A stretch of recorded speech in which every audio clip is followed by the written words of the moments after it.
자, 2번 문제 봅시다. 장마철 또는 폭설 이후 포토월에 의한 사고가 빈번한. 포토월이 뭔지 알죠? 포토월 이렇게 온폭 파이는 거예요. 이렇게. 노면에 포토월이 생성되는 원인과 포토월에 의한 사고 시 차량 손상 형태와 사고 조사 요령 및 보상 처리 과정을 서술하시오. 이것도 사료 문제. 아주 좋은 문제예요. 좋은 문제인데 1번 문제랑 똑같아. 100명 중에 50명, 60명 한 과반수 이상이 했던 문제를 내야지. 100명 중에 한두 명 할까 하는 문제를 왜 내냐는 거야. 이거는 손해사정회사 있죠. 배상 책임하는 회사도 맨날 해, 애들이. 그 내가 있는 회사, 내가 고문으로 있는 회사의 직원들이 맨날 이거 해. 용인시, 이거 굉장히 많아요, 이 사고가. 한 달에 이게 한 수십 건씩 걸리거든요. 그래서 이 포토월에 대한 게, 특히 가다가 움푹 파이는 거 있잖아요. 탁 쳐서 휠이 나갔다, 타이어가 나갔네, 뭐가 나갔네, 이런 것들이 있거든요. 포토월 사고가 굉장히 많은데, 그런 사고에 대해서 자동차 보험 영역에서 자기 차량 손해를 해주면 되겠죠. 근데 자기 차량 손해를 해주면 어떻게 될까? 이제 두 가지가 있어요. 자, 도로가 이렇게 가는데 평면 도로야. 가서 움푹 파인 거야. 움푹 파인 게 왜 파였냐는 거죠. Why? 왜 파였어? 자, 알아봤더니 지하에 지하철 공사를 하고 있어. 얘네가 잘못해서 물이 왕창 빠져갖고 아니면 뭐 해갖고 이렇게 푹 파인 거야. 자, 누가 원인 책임이 있어요? 얘네한테 구상할 수 있다는 거야. 누가? 일단은 자기 차량으로 하니까 자기 차량으로 선처리하고 그 다음에 얘네한테 보험자가 구상을 할 수 있겠죠. 맞아요? 이런 방법이 있어요. 아니면 지하 이게 아니라 원인을 알 수 없어. 원인을 몰라. 그런 거 많죠, 서울시내. 많죠. 그냥 뭐 이게 그 땅속은 아무도 몰라요. 땅속에 지하수라는 게 있죠, 지하수. 들어봤어요? 이 땅에 이렇게 보면 지층들이 많이 있을 텐데 이 안에 이만큼 영역에 물이 차 있는 거야. 이만큼이 물의 압력 때문에 이게 내려가 안 내려가요. 근데 어느 순간에 이쪽에 어떤 뭐 이런 공사나 여러 가지 이유로 이게 계속 쭉 물이 빠져버릴 수가 있겠죠. 그럼 이게 공동이야. 이렇게 떠 있는 거야. 이렇게 떠 있어요.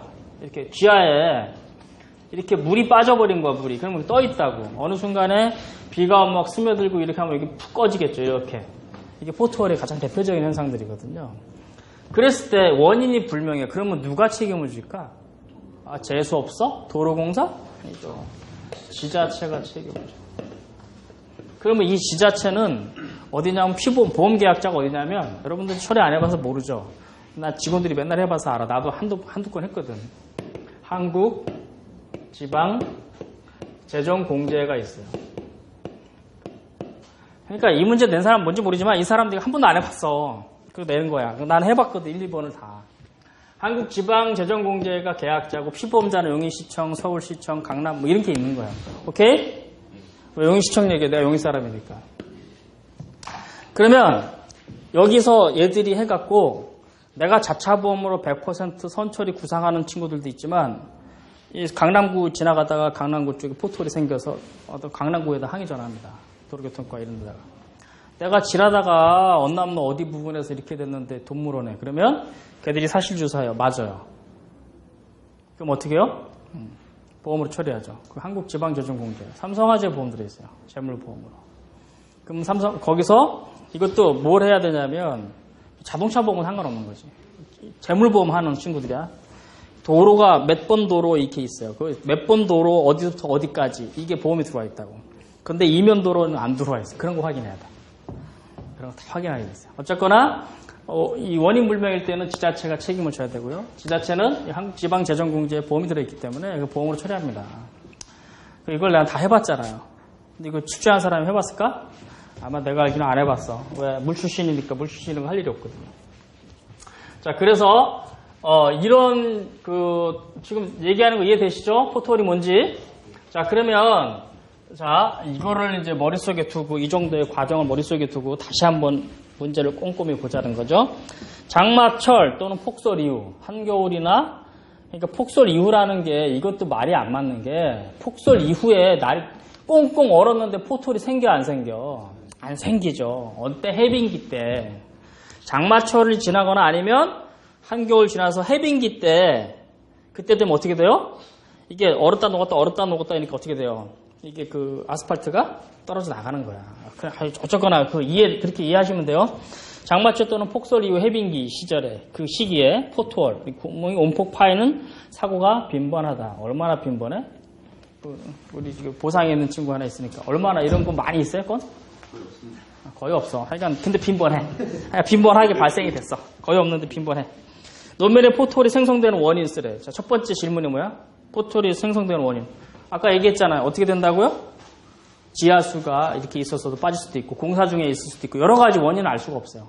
그런 원인을 어떻게 알아야 돼요? 이게 시사야. 신문을 많이 보고 TV를 많이 보면 알아요. 근데 우리 여러분들은 TV 안 보잖아. 나도 아들들 둘이나 있는데 우리 아들들 절대 TV 안 봅니다. 우리 집 TV 보는 딱 한 사람이 있어. 다. 내가 거실에 딱 가면 거실에 탁자가 이렇게 있거든요. 식탁이 내 자리에 있고 또 조그만 탁자가 있어. 거기 노트북, 여기도 노트북. 저 앞에 거실에 있다마는 50인치 TV 이렇게 있고 거긴 내 자리야. 아무도 안 와요. 서류에다가 뭐 개판이거든. 밥은 여기서 먹지만 개판이야. 우리 작은 놈 지방 들어가서 절대 안 나와. 이렇게 TV 안 봐요. 뭐만 해? 롤, 뭐 게임만 해. 밤새서 게임해. 대학 1학년 이제 2학년 되겠죠. 군대 가라고. 군대 3번 떨어졌어. 아, 이 새끼. 군대도 못 가요. 큰 놈 상명대학교 다녀. 만화학과. 만화 그리네요. 그래서 걔는 지금 강원도 양구가 있어요. 걔는 2학년 때가 작년에 가서 올 12월 제대야. 이 겨울에 얼마나 춥겠어. 양구 지금 영하 10몇 도 이런데 또 엄청 추운 데 가서 고생하고 있어요. 양구 가면 펀치볼이라는 데가 있어. 펀치볼. 6.25 격전지 외국 애들이 봤더니 펀치볼이 이렇게 생겼잖아.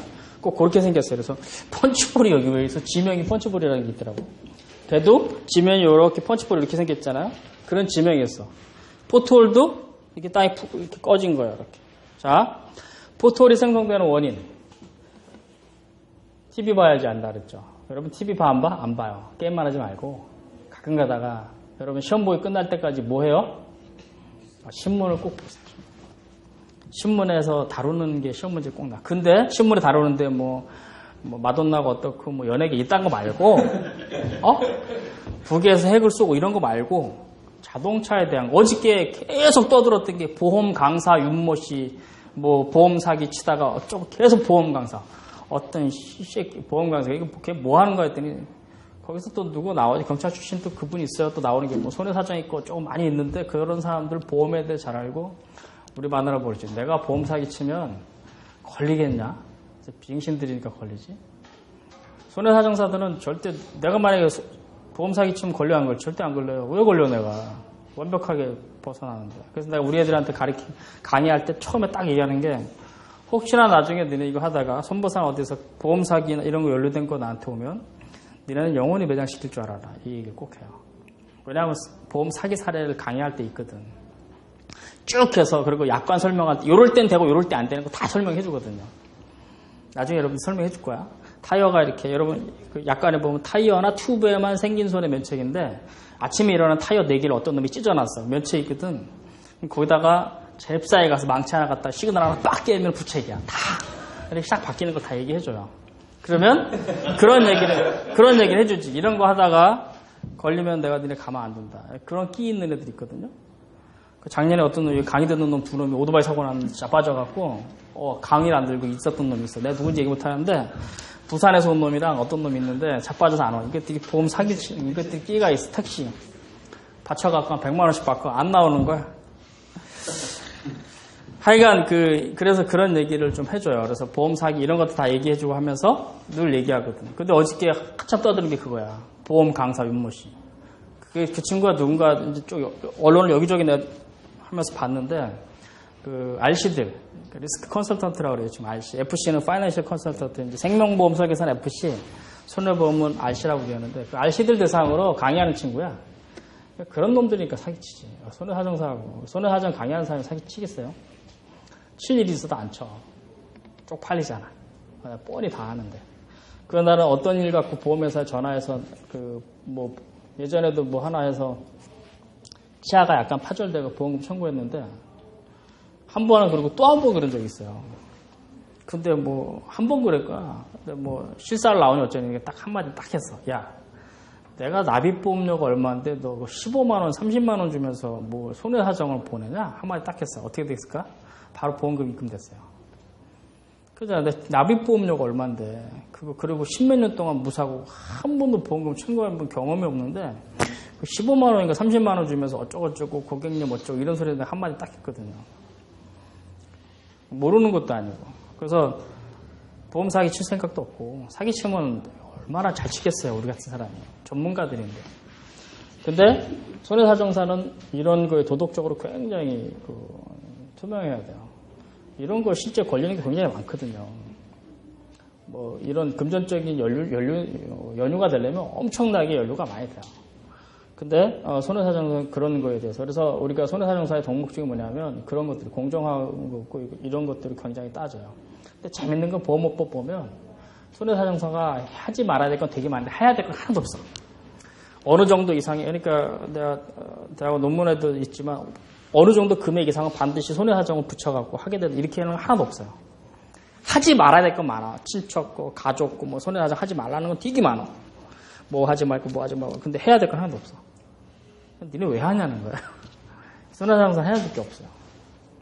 근데 앞으로는 모르긴 몰라도 저 옆에서 신체 손해사정사 듣고 있는 친구들도 비전은 있거든요. 왜냐하면 생보가 신체 손사가 필요하니까 비전은 있는데 이미 신체 손해사정사들은 손해사정사의 기능을 잃었어요. 몇 년 전에 건강보험 심사평가원, 우리 심평원이라고 하는데 건강보험 심사평가원으로 넘어갔어요. 평가하는 거를. 예전에는 환자 평가할 때 어떤 병원에서 엄청 사기쳤어요.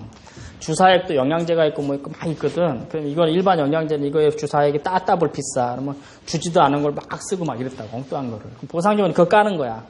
아이씨 뭐 이런 막 깠어. 실제로 영양제를 주사했어도 이걸 왜 영양제를 주사하는데 막 빼고 이래서 그 보상지원들이 할 일이었어요. 대인 보상지원들이. 지금은 다 심평원에서 다 합니다. 이 사람 퇴원시키세요.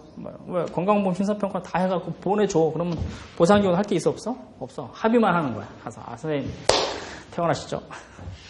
하고 치료면서 이거밖에 없어 실제로. 할 게 없다니까.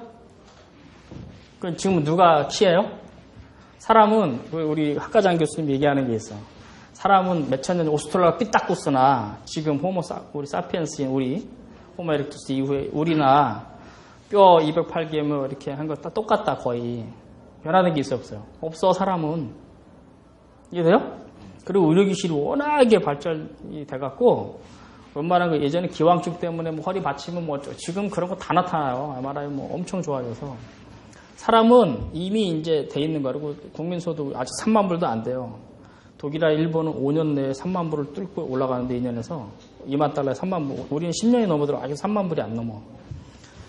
사람의 목숨값을 흥정하는 건 안 되겠지만 이거를 값으로 금전적으로 환산하는 어떤 이런 건 다 나와 있거든요. 근데 이게 폭발적으로 비약하지 않아. 차량은 90년대 대가 보상할 때 초반에 7천 얼마, 8천 얼마, 뭐 만 얼마 이래서 시한량 매나고 지금 뭐 3만 얼마, 4만 얼마로 그때는 현대 뭐 엑셀, 그다음에 대우 르망, 뭐 기아차, 프라이드 이게 다야 소형차예요. 그다음에 좀 좋은 차 뭐 캐피탈, 콩코드, 뭐 모텐샤, 대우차, 뭐 프린스, 뭐 그다음 현대차 뭐 그랜저 진짜 우와 뭐 정말 이게 다였다고. 지금은 차 종류만 해도 수두룩해. 아반떼만 해도 뭐 아반떼에서도 엄청나요. 안 그래? 그리고 범버 뭐 하나에다가 뭐 장난 아니야. 부품값이 안 그래요? 그리고 거기다가 뭐 신기술 붙이면 장난 아닌 거야. 사람은 변동이 없어. 차는 앞으로 계속 바뀔 거야. 엄청 바뀔 거야. 구글 알죠? 애플 무인 자동차 시스템 계속 중국에서 타고 있거든요. CES, 세스라고 하는 2016 가전 시스템, 가전 쪽이거든, 세스가. 거기 자동차의 경연장이 됐잖아. 계속 요새 언론에 오르내리는 거 여러분들 관심 없죠? 그럼 관심 있게 봐야 된다니까. CES, 세스 가전 박람회인데 삼성하고 LG가 TV 갖고 하는데 걔네는 그런 게 아니라 벤츠 같은데 전기 이런 거 갖고 와서 자기네 하는 거야. 세스 경연장이 자동차 경연장이 돼버렸어. 앞으로 대세가 그거예요. IoT. IoT가 뭔지 인터넷 오브 싱스예요. 사물 인터넷 시대. 차끼리 지들끼리 도요다에서 그거 올렸어요. 지들끼리 막 가다가 오는 뭐 띠고 좀 후진했다가 왔다 갔다 지가 사고 안 나. 앞으로 영원히 사고 안 나는 걸 하겠다. 그 와중에도 나처럼 아날로그적인 타고 다니는 사람이 있을 수도 있겠지. 20년 동안 이런 거. 사고 나면 누구 책임이냐. 이제 공방 따지는 게 누가 따져? 보상적으로 따져야 돼. 그래서 불과 5년, 10년 내에 어마어마한 대변혁이 일어날 거다. 자동차 시스템에서도. 여러분 갖고 있는 스마트폰이 불과 5, 6년 전에 기기덕 되다가 지금은 뭐 끝내주잖아요. 이미 하드웨어적인 거는 이게 변혁이 없어서 왜 삼성 스마트폰이 고전을 하는 이유가 뭐냐면 중국의 샤오미나 화웨이 저가폰이라도 하더라도 기능은 똑같거든. 지금 여러분 스마트폰 했지만 기능 많다고 뭐 이제 이런 시대 지났잖아요. 처음에는 막 이랬지만 지금은 별로 이제 그런 게 의미가 없어지니까 이제 뭐 중저가폰도 통하는 시대로 온 거예요. 내가 쓰는 앱만 쓰거든. 특이한 거 안 쓰거든. 그래서 삼성이 힘들다고 하는데 이 얘기하다 말고 오늘 전혀 엉뚱한 얘기만 하네. 다시 돌아와서 어쨌거나 생성되는 원인 뭐 TV 보고 책 봐야 된다, 뭐 신문 봐야 된다가 엉뚱한 얘기만 한 것 같아요. 어쨌거나 이해되시죠? TV나 이런 거에 주로 다루는 거니까 이게 나온 거라서 원인 아까도 얘기했지만 뭐 어떤 공사로 인해서 빠져나갔으면 걔네가 책임을 질 거고 그러지 않고 원인 불명이라면 지자체에 책임을 진다. 여러 가지 원인이 있겠죠? 기술하면 돼. 자, 사고 시 차량 손상 형태와 사고 조사 요령. 자, 가다가 포토리라는 게 뭐예요? 푹 빠지는 거지. 그럼 주로 어디 부분이 빠질까? 자, 바퀴가 빠져요? 아니면 바퀴가 빠지는 거 아니면 차가 통째로 빠지는 거? 대부분 빠지는 게. 끽 빠져요? 바퀴가 푹 빠지는 거죠. 그럼 어디가 나가겠어요? 휠 타이어, 그리고 서스펜션 관련된 거. 이런 거죠. 자, 타이어는 멀쩡한데 앞에 뭐 오토미션의 밸브 바디가 쓱 밸브 바디가 망가졌다. 그럼 포토리 아니야. 이해되시죠? 주로 타이어 한쪽이 푹 빠지면서 얘 관련된 거가 망가지겠죠. 서스펜션이나 타이어나 휠이나 이쪽 관련된 거야. 근데 이런 거 타이어는 안 빠졌는데 뭐 엔진의 뭐 오일팬이라든지 오토미션의 밸브 바디 쪽이 이런 부분이 나갔다면 타이어는 안 빠져요. 이게 포트홀 사고예요? 이건 아니죠. 포트홀은 뭐가 빠지는 거잖아요. 주로 빠지는 게 한쪽 타이어가 빠지는 거예요. 그거 관련된 거겠죠. 그렇죠? 그럼 그러면 손상 형태 이해되시죠? 그럼 사고 조사 요령 어떻게 하는 거야? 사고 조사 요령. 뭘 해야 돼요? 보상 처리 과정. 이건 1년의 과정을 쓰는 거야. 1년의 과정. 사고 조사 요령 어떻게 해야 돼요? 현장 나가야 돼, 안 해야 돼? 그냥 전화로. 선생님, 어디요? 네, 알았어요. 거기 뭐, 원래 그래요. 이러고 하면 돼, 안 돼? 안 되겠죠. 일단 현장 조사해야 되겠죠. 현장 나가서 현장이 실제로 있는지. 자, 현장 가면 이런 거 있으면은 지자체에서 어떻게 할까? 잽싸게 갔다가 이렇게 메꿔요. 이렇게. 메꿔놨어. 그럼, 메꿨는데요? 메꾼 거랑 사진 찍어야지. 언제, 그러면 가서 이거 확인하는 방법이 있어요. 지자체 가면 되거든. 구청이나 가서. 언제 했는데 이거 다 나타나게 돼 있어요. 기록 다 적거든. 실제적으로 메꿔줬다는 거는 자기네가 인정하는 거겠죠. 이걸 다 확인해서 실제로 자기 차량 손으로 들어왔으니까 현장 조사, 포토리 있으면 포토리 있는 그대로, 메꿔져 있으면 메꿔져 있는 거 그대로 다 사진을 찍어야 되겠죠. 그렇죠? 그리고 여기 혹시 우리 차 말고 다른 차 있다면은 그런 거 뭐 쭉 다 조사를 해야 돼. 목격자 조사도 해야 되고 그 주변에 어떤 뭐 편의점이라도 뭐가 있다면 실제 탐문 조사해야 되겠죠. 그래서 이런 게 명백하게 맞다라고 된다면 어떻게 돼요? 부책하고 보험금 지급한 다음에 어떻게 하는 거야? 예, 지자체라든지 아니면 어떤 그 관리 책임 있는 쪽에다가 구상하면 되겠죠. 그 1년의 과정이야. 이해되세요? 근데 아니면 아까도 얘기했지만 우리 고객한테 뭐라고 얘기할 수 있다고요? 한국지방재정공제가 재물보험, 배상책임보험이 들어있으니까 직접 자기 차량 손에 면책시키고 그쪽으로 안내할 수 있을까 없을까요? 있겠죠. 왜? 그래서 최저 자기부담금이 굉장히 높거든 지금. 한 20만 원 이렇게 되기 때문에 그렇게 안내할 수도 있다라는 게 써주면 되는 거예요. 이런 거는 이 문제 출제한 사람도 모르는 거예요. 그 사람도 안 해봤으니까. 이거 뭐지? 두 번째 이제 손상 형태에 대해서 얘기가 나오잖아요. 근데 만약 이제 차량이 있으면은 보통 요즘 같은 경우에 이제 외제차나 이런 거 같은 경우에는 서스펜션을 내리는 다운 서스펜션을 좀 많이 하잖아요. 그리고 휠이나 타이어 같은 경우는 인치업이나 하는 경우가 많은데 솔직히 이 상태로 가면은 범퍼나 아니면 이제 앞쪽 이제 이쪽 펜다 쪽까지 이제 다 그거까지 되는데 그거까지 다 보상이 되는 거예요. 사고랑 그러니까 써주면 되지. 그래서 그런 내용들을 써주는데 그런 것도 특이한 경우야. 그러니까 아까 얘기한 어떤 그런 부분들에 대해서 대부분의 포트홀 웬만한 차 스탠다드 순정은 잘 안 망가져요. 살짝이라도 망가지는 게 뭐야? 아까처럼 인접 시키고 우리가 얘기하는 1960R 이러면은 편평비 있죠. 우리가 얘기하는 1955, 60, R15 뭐 이러면 이게 편평비잖아요. 근데 이걸 뭐라 그래요? 뭐 Z 해갖고 여기 40 뭐 이런 거 쓰잖아. 2540 뭐 R16 뭐 이런 거 쓰잖아. 편평비가 타이어 트레드하고 높이 요거죠. 요거 옆에서 보면 요 높이 얘를 B라고 하고 이 트레드를 A라 그러면 A분의 B를 편평비라 그래요. 그러니까 이걸 휠을 크게 하고 요거를 굉장히 낮게 하는 거죠. 그런 경우가 다 나가버리거든. 얘기한 것대로. 그러면 그런 부분에 대한 것도 해줘야 되겠죠. 근데 그런 거는 정말 특이한 경우고 그런 것까지 써줘도 되겠지. 만약에 차량 손상 상태에서 그런 부분을 세세하게 쓰기보다는 그냥 이런 거 써주면 되겠죠. 주로 대부분의 타이어가 푹 빠져서 발생되는 거지 차가 통째로 빠졌다 그럼 포트홀의 개념이 아니야. 좀 큰 거예요. 그렇죠? 그거는 추락이야. 타이어가 푹 빠졌다는 게 차가 온통 빠진 건 추락이에요. 그 몇 메타 이상 이렇게 진짜 팍 이렇게 되는 거고 지금 여기서 장마철 또는 폭설 이후에 해빙기에라는 문제라는 건 뭐냐면 움푹 파인 거야. 조금 이해되시죠? 조금 움푹 파인 거야.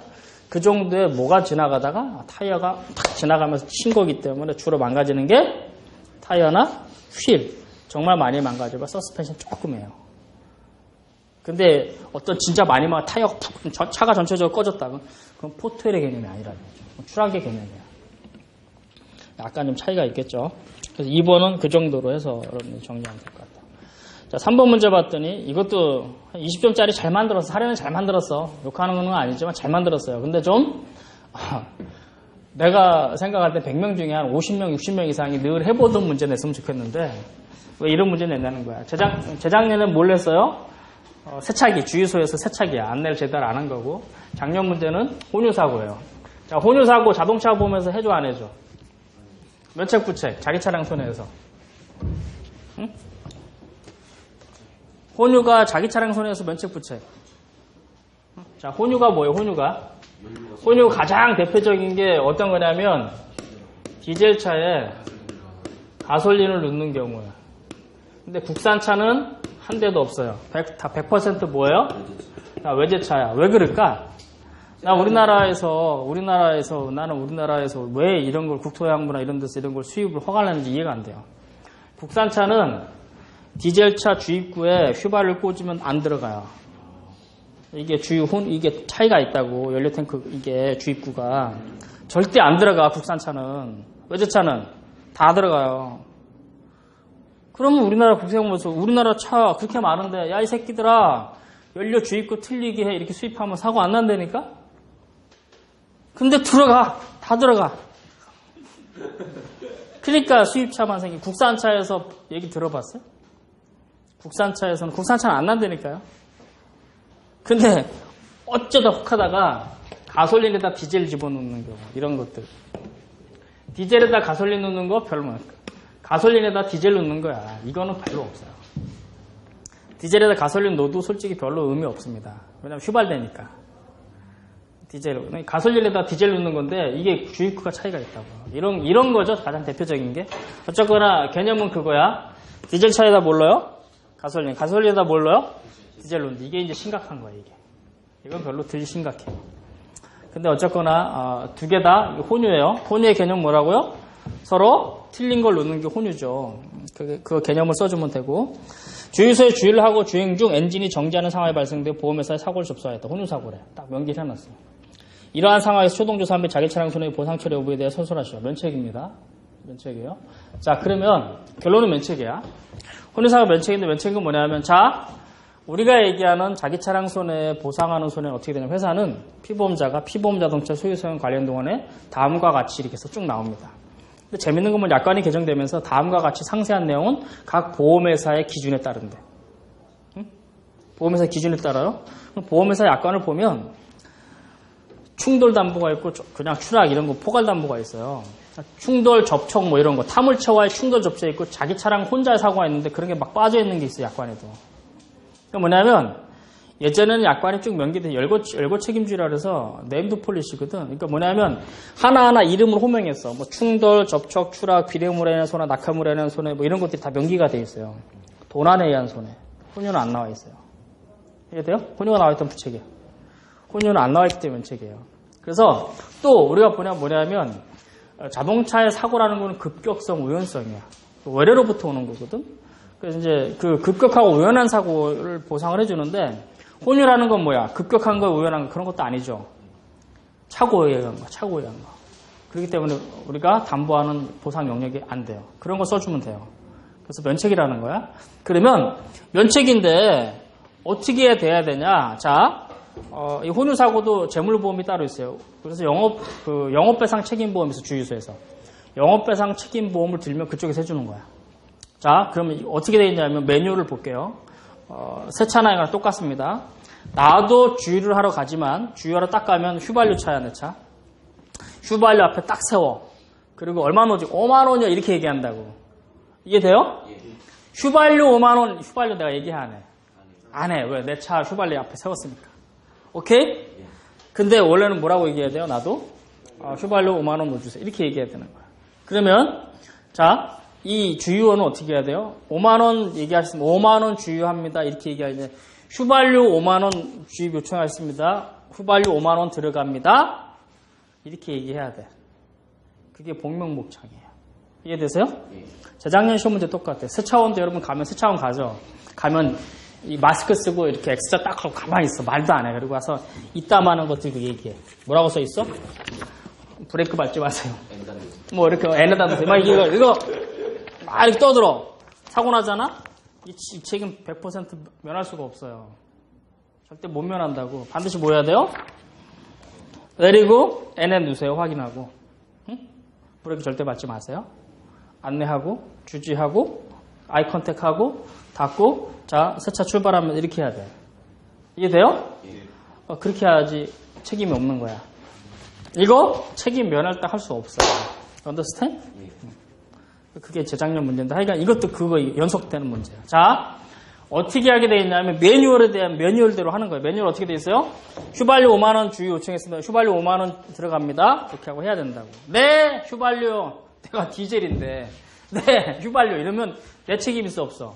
있겠죠. 왜 부산지법에서 판결 난 게 그래서 한 20% 과실당 판결 난 적이 있어요. 그리고 실제적으로 그 나오면 내가 카드만 사인할 거 아니야. 현금이든 어떻고 돈 줄 때 거기에 유종 확인해야 돼요. 근데 확인해 안 해. 그런 거 안 해요. 근데 원래는 하게 돼 있는데 나도 안 해. 그렇지만 보통 우리가 얘기할 때 그런 걸 성실하게 주유원이 했냐 안 했냐 이거야. 그런 걸 다 했다. 그러면 누구 과실이 좀 있을까요? 운전자 과실도 있겠죠. 그래서 그런 것들에 대해 하는데 실제로 혼유사고도 각 손해보험회사가 다 있습니다. 농협도 이건 있어요. 혼유사고. 왜냐하면 NH 농협의 주유소가 있기 때문에 농협도 이걸 하는데 혼유사고에 대한 모든 거는 전권 다 과실 없이 거의 처리합니다. 아까도 얘기했지만 내가 이거 얘기하지만 가솔린에다가 디젤을 넣는 게 가장 대표적인 건데 이게 외제차가 다 이래요. 국산차는 들어가 안 들어가? 안 들어간다고요. 서로 이게 호환이 안 되게 돼 있어. 근데 외제차는 이게 안 되게. 그래 이거 받지 않으면 될 거 아니야. 우리나라 들어오는 건 100% 구멍. 휘발유하고 디젤하고 구멍 틀리게 해서 들어와라. 이러면 사고가 안 나요. 우리나라 도대체 뭐 하는지 몰라. 왜 그 얘기를 못 해? 우리나라가 그렇게 많이 외제차를 사용하는데 걔네가 볼 땐 별거 아닐 수도 있겠죠. 그러면 나 니네 안 팔아. 팔지 마! 이러면 되잖아요. 어쩌건 그래서 초동조사 및 자기 차량 손해 보상 처리 여부에 대해 서술하시오. 그래서 아까 얘기했듯이 그냥 면책인데 그냥 면책이 아니라 쓰면 되겠죠. 자기 차량의 열고담보책임 추에 혼유가 들어가 있지도 않고요. 또 우리가 보상하는 그 자동차 사고는 급격하고 우연한 그런 외래성의 사고인데 이건 그런 게 아니잖아요. 뻔히 다 인지되고 착오에 의한 거기 때문에 어떤 사고의 개념하고 틀리기 때문에 보상하지 아니한다는 쭉 써주는 거야. 이해됐어요? 3번까지. 4번 문제도 참 이것도 그 한 십몇 년 전에 삼성화재 뭐 부장이 이 문제를 내니 많이 막 이랬다가 이게 작년에 나왔는데 웃긴 거야. 이 문제 낼 가치도 없어요. 10점짜리니까 그러려니 하는데. 자, 캐피탈이 뭐 하는 회사인지 알죠? 금융회사야. A캐피탈 소유 차량은 B가 리스였어요. 리스가 뭐예요?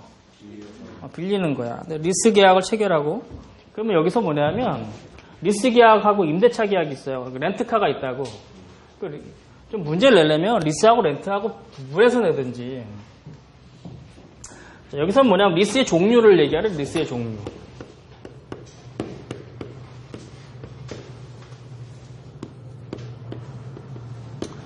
리스는 운용 리스와 금융 리스가 있어요. 그러니까 A캐피탈 소유 차량은 B가 리스 계약을 체결하고 자동차 종합보험을 가입할 경우에 자 뭐냐면 A가 캐피탈사야. B가 이 사람하고의 계약을 맺은 거예요. 무슨 계약? 리스 계약을 맺었어.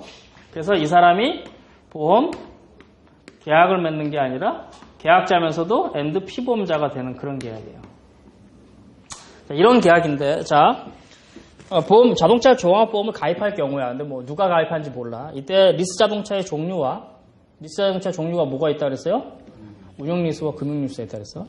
피보험자 선정 방법 및 질권 설정 차량의 보험금 지급 유의 사항에 대한 약속을 하셔. 이 질권이라는 건 민법에 아까 나오는 거죠. 채권에 관련된 거야. 10점이야. 자, 리스가 뭔지 첫 번째 리스의 의의를 쓰면 돼. 이제 리스란 뭐다? 리스는 뭐예요? 말 그대로 빌리는 건데. 두 번째 종류를 쓰면 되겠죠? 종류는 두 가지가 있다랬죠. 자, 그러면 운용 리스는 뭐예요? 여러분 정수기 알아요? 정수기? 정수기가 이제 렌탈이잖아요. 내가 한 번에 다 사는 경우 두 가지가 있겠죠. 운용 리스는 뭐냐면 일정한 차량을 내가 빌리는 거, 리스하는 거 말 그대로. 렌탈 하듯이 빌려서 그거에 일정한 대금을 내는 거예요, 매달. 그리고 대부분 운용 리스를 하는데 3년 이 정도 해갖고 어떻게 해요? 재리스를 한다든지 반환을 한다든지 이렇게 해요. 근데 얘네는 1년에 4만인가 얼마 이거 기간이 있어요. 그 이상 타면 뭐 키로당 100원인가 뭐 얼마 더 내게 돼 있어요. 그래서 그 운용 리스예요. 여러분 금융 리스는 뭐냐면 내가 돈이 없어. 그러니까 내가 캐피탈 회사에 그 금융 리스로 돈을 빌려서 그 사람 이름으로 해갖고 내 이름으로 구매하는 거야. 그리고 나는 돈이 없으니까 그 돈을 갚아 나가는 거야, 일종의. 그게 금융 리스야. 그래서 여러분 차량을 살 때 내가 캐피탈 회사에 할부금을 끼잖아. 그게 금융 리스라고 보면 돼요, 일종의. 내가 예를 들어서 자동차 사는데 개인이 샀어. 개인 사업자가 아니라 개인 일반 내 차를 사는데 돈이 없으니까 캐피탈 회사하고 그 할부 계약을 맺잖아요. 그게 금융 리스라고 보면 돼. 근데 이 리스는 누가 개인이 하는 게 아니라 누가요? 법인이나 개인 사업자가 하는 거잖아요. 그래서 운용 리스는 비용으로 다 정리가 될 수 있고 이거는 뭐냐면 이게 감가상각이 돼요. 이게 그래서 자기 거가 되는 거야, 결론은. 그래서 3년 정도 지나서 물론 뭐 어느 정도 할 수도 있지만 금융 리스는 거의 안 한다고 보면 돼요. 이게 그 차이야. 그러면 이로 인해서 피보험자의 결정의 차이가 있는데 자, 운용 리스나 금융 리스나 다 피보험자를 자기를 할 수 있습니다. 오케이? 근데 어디에서 갈라지냐면 리스는 가장 중요한 건 뭐냐면 전손사고예요. 전손사고. 자, 차량이 1억짜리라고 봅시다. 차량이 1억짜리야. 그러면 계약자나 피보험자 다 누구로? B로 보험계약을 할 수가 있어요.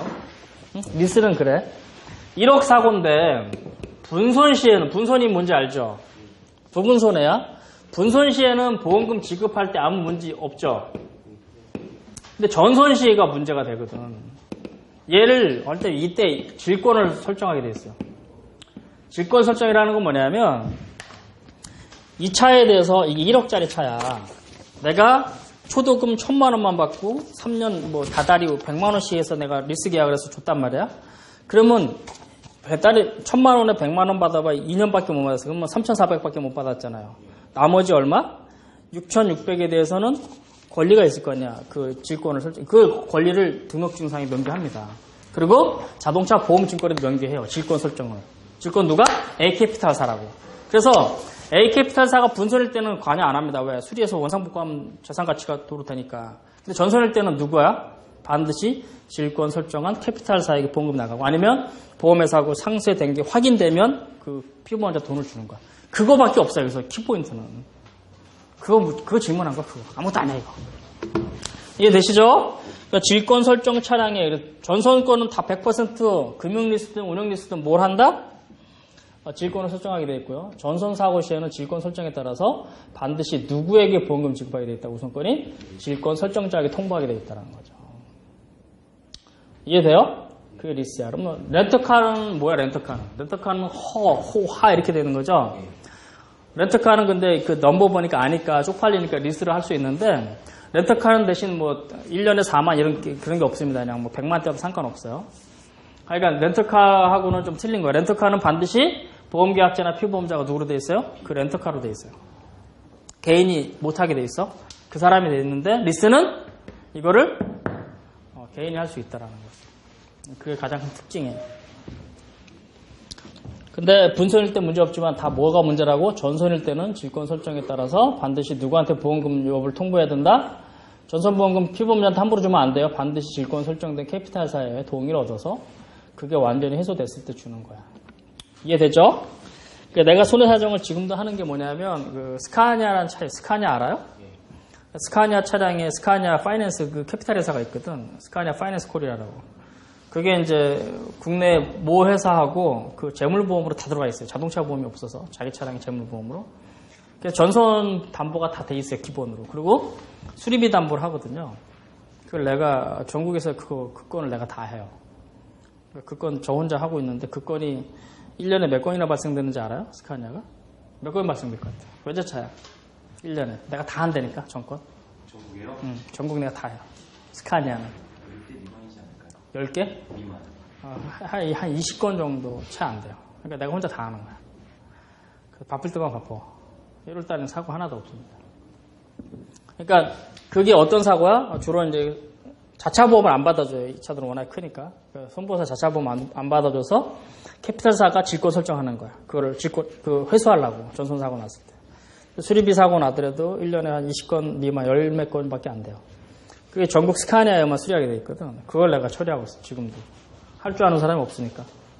그래서 그런 경우에 캐피탈사가, 이런 거 그러니까, 이런 거 안 해봤다고 출제한 사람이 이런 거 해본 적이 있어야지 이걸 하는 거죠. 근데 난 다 해봤잖아, 1, 2, 3, 4번을. 나는 실제 보상을 1, 2, 3, 4번을 다 해봤다니까, 손해사정을 하면서. 이걸 내가 다 해봤기 때문에 생생하게 여러분들 얘기할 수 있는 거예요. 왜? 4번 같은 경우는 지금도 늘 해요. 지금도 늘 하고, 1, 2, 3번 같은 경우도 지금은 잘 안 하지만 내가 늘 몇 건씩 해봤던 거고, 1, 2번 같은 경우 1년에 한두 건 정도 하고 이래요. 그러니까 난 1, 2, 3, 4번이 다 뭐예요? 다 해봤던 사람이에요. 그래서 여러분들이 생생하게 얘기할 수 있습니다. 이해되시죠? 예. 5번. 5번이 이제 대체부품 및 대체부품 인증제도의 도입 배경에 대해 약수라고. 이것도 작년에 이제 했는데 유명무실해. 대체부품이란 뭐냐면 국내에는 뭐밖에 없어요. 우리나라 아주 유명한 제도 순정부품 있죠. 제네시스 파트 있죠. 제뉴인 파트잖아. 제뉴인 파트. 순정부품. 정부도 아니고 순정부품. 그러니까 현대 모비스가 잡고 있어. 공룡이야. 나쁜 시키들 그렇죠? 그러니까 그 중소 규모의 그 부품들 있잖아요.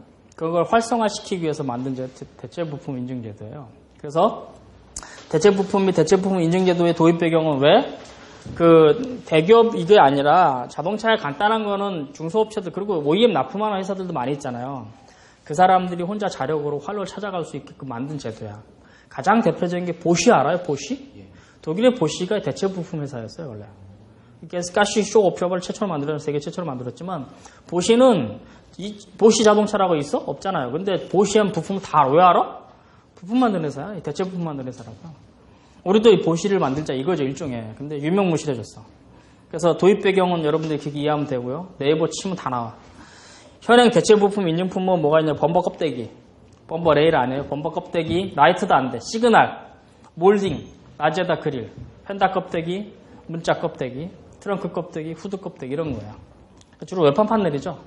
그런 거에 대해서 대체부품 인정한다는 거죠.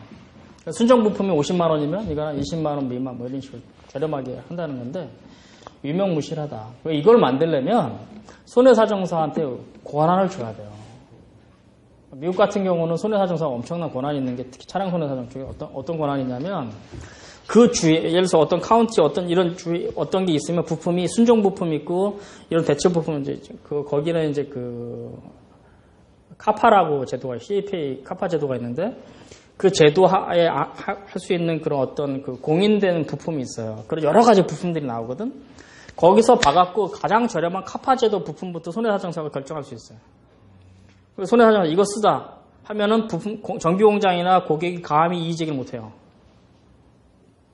그리고 고객들도 무슨 내 새 차인데 순정품 써야지 무슨 카파제도 지랄 대체 이렇게 얘기하면 절대 그렇게 못하게 돼 있다고요. 법 제도도. 그리고 그 사람들은 순응하게 돼 있어요. 근데 우리는 선생님 이거 했는데 그 재생부품 쓰시죠? 이런 장난하냐 이 난리칠 거라고.